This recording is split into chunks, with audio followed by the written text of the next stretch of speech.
అనగనగా ఒక ఊళ్ళో ఒక పిసినారోడు ఉండేవాడు. ఎంత పిసినారోడు అంటే ఎన్ని డబ్బులు సంపాదించినా చిన్న గుడిసె లాంటి ఇంట్లో ఉండేవాడు. బెడ్షీట్స్ కూడా మార్చేవాడు కాదు, అరిగిపోయే వరకు వాడేవాడు.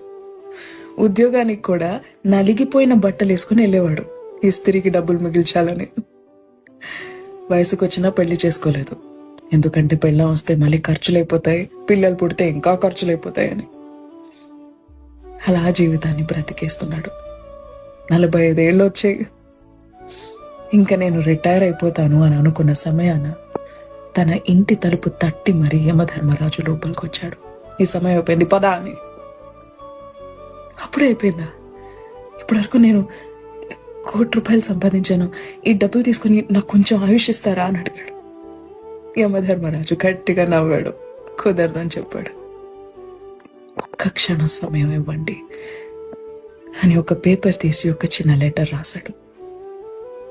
ఈ డబ్బులు ఎవరికి దొరికితే వాళ్ళు దయచేసి జీవితాన్ని బ్రతకడానికి వాడండి, చావులో ఇది దేనికి పనికిరాదు అని డబ్బుల మూటలు రాసి పడేసి బయటికి సిరేశాడు.